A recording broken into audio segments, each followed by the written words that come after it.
deux absents importants, Dan Petersen et Frédéric Ney, on l'a dit il y a quelques secondes. La composition de l'équipe de Bastia. Voilà, elle va s'ouvrir devant nous.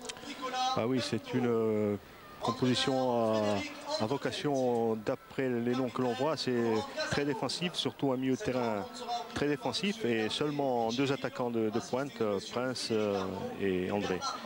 Et puis on peut voir que Yann Lachuer poursuit sa convalescence, si l'on peut dire, puisqu'il y avait une déficience au niveau de son muscle à la cuisse gauche. Yann Lachuer qui a fait un bon match la semaine passée, à la même manière que Prince, un buteur la semaine passée à Montpellier. Voilà pour l'équipe de Bastia. On fait un petit clin d'œil à Pento qui est l'Europapa depuis 2 jours. Le gardien remplaçant qui revient d'un tournoi européen. Du côté de l'équipe de Troyes, fatalement, il y a des changements et un changement de taille de dernière minute. Comme nous le disait tout à l'heure Alain Perrin, c'est l'absence de Frédéric Harpinon, son métronome qui est un petit peu en dedans actuellement selon lui. Une équipe, Fabrice Poulain nous le dira tout à l'heure, qui a l'agnac.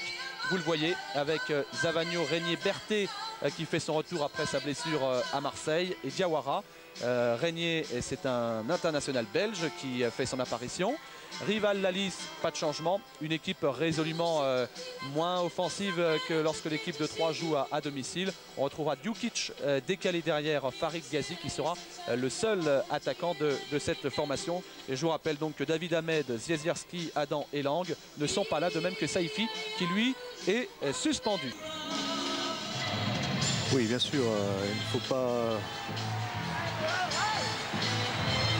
Oui, il ne faut pas penser à qui on a en face. Et ce qui est important, c'est la motivation que l'on a dans ce genre de match. Parce que là, ce soir, c'est un match très important pour Bastia pour déterminer la suite de la saison quand même.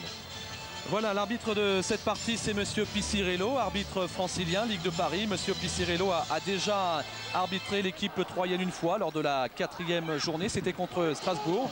Il avait averti 2 joueurs, Ahmed et Thomas, du côté de Troyes. 2 joueurs qui ne seront pas sur la pelouse ce soir. Je vous rappelle également que ce soir, l'enjeu est de taille pour les 22 acteurs dans un stade Armand Césari dont on peut attendre, Charles, qu'il fasse quelque peu, sinon peau neuve, quelque peu évolution d'ici l'été prochain. Bah oui, il y a eu quelques menaces de la part de la Ligue, menaces de relégation si le stade n'est pas aux normes. Donc le stade aux normes, ça veut dire des 17 000 places au moins. Et donc ça a été reporté à la fin de saison. Ce sera une dérogation de plus. Voilà, et il y aura également une augmentation et des luxes, c'est-à-dire de l'éclairage ici à Fouriane. Giorietti et Yann Lachuer au coup d'envoi. C'est parti, 13e journée du championnat de France de football, première division entre Bastia, côté gauche, et l'équipe de Troyes. Première intervention de Tony Ortebise. Monsieur Pissirello qui a quelques difficultés à positionner son mur. Voilà Giorietti. La frappe de Giorietti est contrée par Rival. Avec Yann Lachuer qui n'y a pas hors-jeu, non. Piotr Ziezierski qui va pouvoir centrer. Franck Giorietti qui dévisse quelque peu. C'est la première véritable occasion de cette partie. 6e minute. On va le voir. Piotr Ziezierski qui lève la tête. Il a vu Franck Giorietti. Dommage, Franck Giorietti que l'on voit comme contre Lens. Oui, Giorietti qui se voyait cette balle trop belle, trop bien placée. Peut-être eu un moment de déconcentration sur le coup. Et ça a manqué, bien sûr. C'est cette façon de prendre des risques. Pierre Laurent a donné à Fred Mendy. Attention, l'hésitation avec Yann Lachuer qui peut frapper, qui marque. Voilà. Yann Lachuer ouvre la marque intérieure du pied gauche. Hésitation de la défense troyenne. Il ne s'est pas posé de questions, Yann Lachuer. Et il inscrit précisément son premier but de la saison sous les couleurs basquiaises.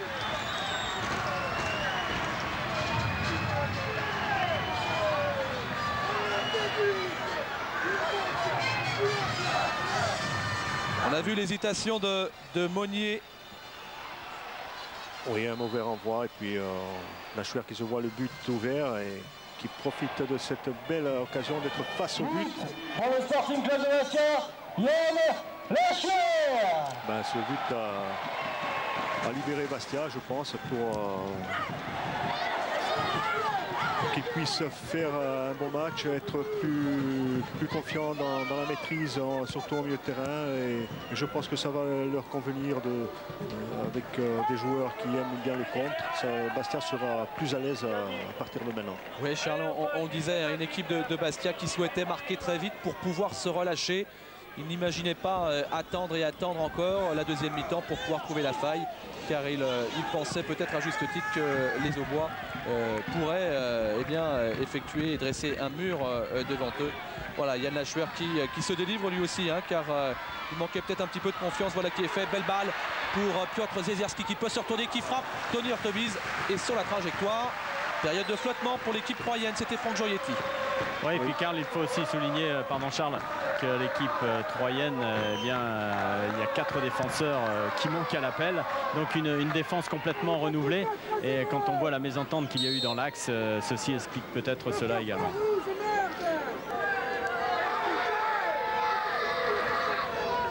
Deuxième corner de la partie pour Piotr Ziezierski. La tête, et c'est le deuxième but marqué par Franck Gioietti, très en vue depuis le début de cette partie, et ça fait 2-0.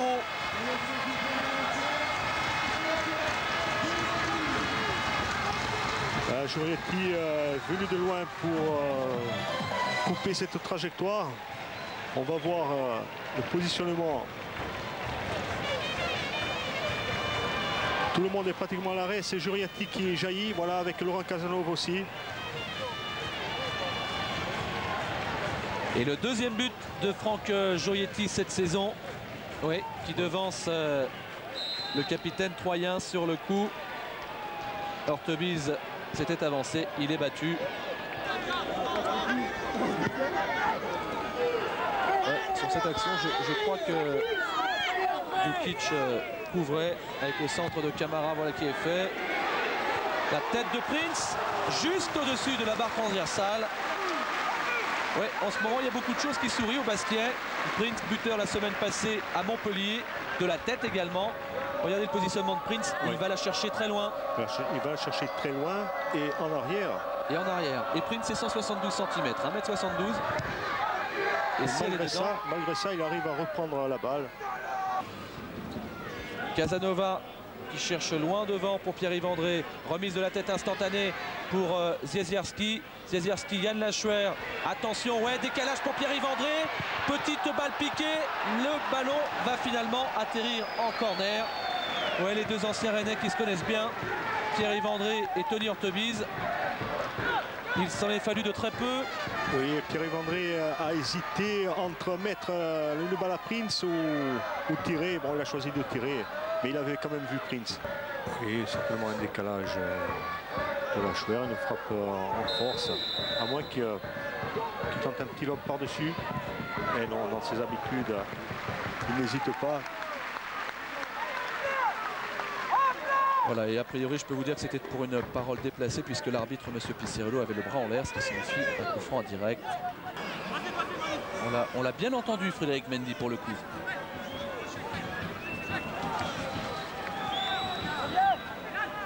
Voilà, c'est la fin de cette première mi-temps. Retour au vestiaire pour les joueurs d'Antonetti et ceux d'Alain Perrin sur ce score à l'avantage de l'équipe de Bastia. 2-0. C'est magique, on revient juste pour le coup d'envoi de cette seconde période. Fabrice, quelques petits changements? Karl? Oui. Oui, je suis en compagnie de l'entraîneur troyen Alain Perrin, qui va prendre le temps également. Voilà qui est fait. Alain, mené 2-0 après 45 minutes. Je sais pas, on a l'impression que l'équipe troyenne se cherche un petit peu sur le terrain. Quels ont été vos propos à la mi-temps? Oui, évidemment, je pense qu'on a été bien individuellement, mais collectivement, il y a manqué de communication. Et donc, on a fait des fautes d'inattention derrière qui vont faire ces 2 buts à Bastia. À partir de là, maintenant, ça va être difficile pour nous. Il ne faut pas se désunir. Au contraire, il faut maintenant resserrer, plus de communication entre les lignes pour justement être plus compact par rapport à cette équipe de Bastia qui est assez mobile. Est-ce que vous allez procéder à des changements bientôt? Oui, on va laisser chauffer, on va arrêter du 109. Merci Alain. Oui, et surtout Valérie qui a compris que l'avalanche de carton qu'il avait l'habitude de prendre était néfaste pour le club. Et là, il s'est mis à la page. Il est devenu un vrai professionnel de très bon niveau. Et voilà, on l'a vu à l'instant sur cette frappe. frappe gênante pour Tony Hurtubise lorsqu'elle en fait rebondit. On va le voir juste à l'entrée de la surface de but. Ici, toujours délicat pour un gardien. C'est bien fait là encore avec Camara.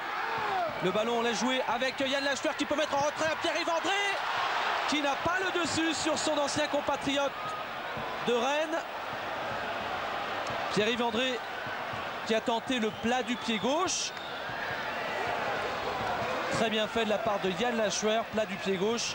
Et Tony Hurtubise bien campé sur la trajectoire. Ziazierski le dévissé de la part de Sekouberté. Deuxième chance pour Ziazierski, cette fois du pied gauche. Au deuxième poteau là-bas, Djukic à la lutte avec Camara. Un peu plus de rythme rehaussé dans cette seconde période.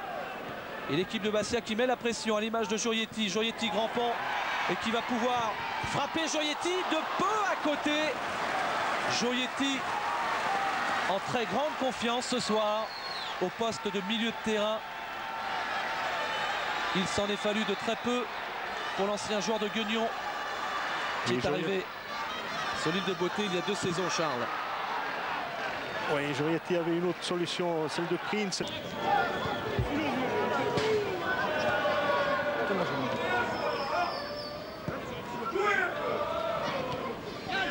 Un gros plan sur celui qui a amené de la discipline à l'intersaison et un recadrage au niveau du respect des consignes. Frédéric Antonetti. Bien fait de la part de Lachouer. Lachouer pour Franck Gioietti. Encore un grand pont, voilà qui est fait. Attention, Pierre-Yves André, cette fois-ci, c'est dedans. Un but comme à l'entraînement. On la lui fait pas 2 fois. Pierre-Yves André, Bastia 3-0. Et cette fois-ci, il n'a pas laissé passer l'occasion d'assurer le coup sur un grand pont de Gioietti, un exploit technique en quelque sorte. Oui, et regardez au début de cette action, le décalage de Yann Lachouer, le grand pont de Gioietti qui lève la tête. Prince est légèrement écourté, but de Pierre-Yves André. C'est son 3e de la saison. Et Pierre-Yves André va aller saluer Pento. Pento qui est, on le disait, l'heureux papa d'un petit bébé il y a 2 jours. Voilà, tranquillement, cette fois-ci, il est battu. Tony Hurtubise. Et par rapport à tout à l'heure, Pierre-Yves André, on le voit, va appuyer son plat du pied gauche. Voilà. Là, il est très bien concentré. Poche de glace pour Laurent Casanov.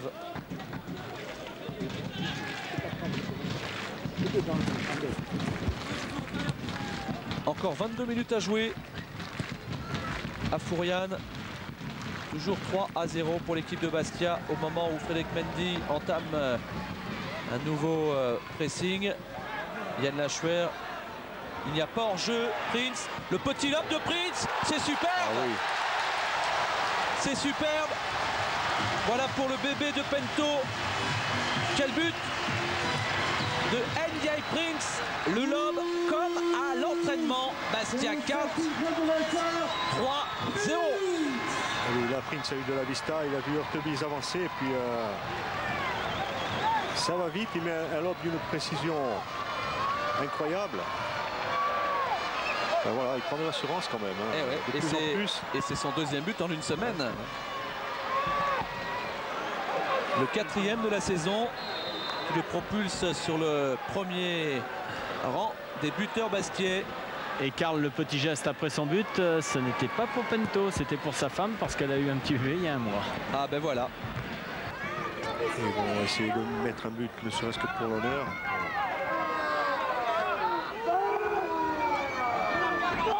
Devant les Bastiais, je peux dire, que déconcentrés et démobilisés. Ouais, mais c'était bien joué. Et vous avez raison de souligner la démobilisation, le manque peut-être de concentration qui ne va pas faire plaisir à Antonetti, notamment sur ses coups de pied arrêtés où on peut penser que ces joueurs respectent le marquage. Surtout, regardez, coup franc enveloppé. Il est très bien enveloppé. Frédéric Mendy est un peu court et Samuel Boutal. Oui, c'est vrai que les joueurs sont au marquage, mais manque, comme vous dites, de concentration sur le coup. Allez, encore 9 minutes à jouer ici au stade Armand Césari. Toujours 4-0 pour l'équipe de Bastia qui va signer ce soir sa 4e victoire de la saison. 4 victoires à domicile. Et l'équipe de Troyes encaissé sa 7e défaite à l'extérieur.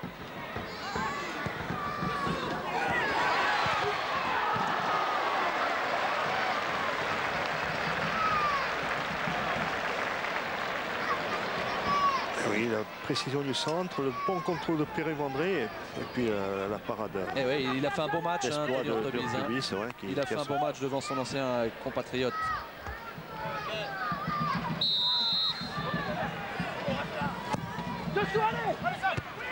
La tête et c'est le but, voilà. Et on le disait tout à l'heure, Bastia ne ferait pas dans la demi-mesure, jouer jusqu'au bout. Frédéric Mendy fait boire le calice jusqu'à la lie à cette équipe de 3. Et ouais, il est content Frédéric Mendy, il est récompensé de tous ses efforts. Et c'est son premier but de la saison à lui aussi. Mendy 5-0. Et c'est le 20e but de Bastia cette saison.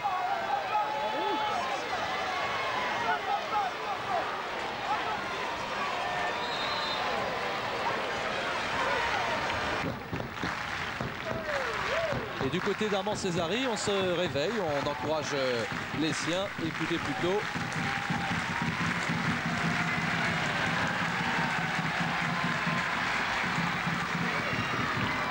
Attention, le contre de Samuel Boutal. Boutal qui va pouvoir amener sa frappe et qui cherchait Farid Razi. Le contre encore, peut-être pour Dambala Mendy, pour sauver l'honneur. Dambala Mendy, non. Éric Durand a le dernier mot, la vigilance de Durand. C'était bien fait de la part de Mendy, mais le ballon pas assez appuyé sur le pied gauche, son mauvais pied. Voilà. En tout cas, ce soir, Frédéric Antonetti ne se fera pas de cheveux, ça c'est certain. Oui, cette victoire permettra à Bastia d'aborder les matchs sans trop de pression. Oui, victoire. Ah, le sourire que l'on attendait depuis le début de partie de Fred Antonetti. Frédéric Antonetti heureux pour la 4e victoire de la saison. Et on va retrouver Fabrice Poulain, Morley Souma et Lalis. Voilà, il est là le sourire de Frédéric Antonetti. Freddy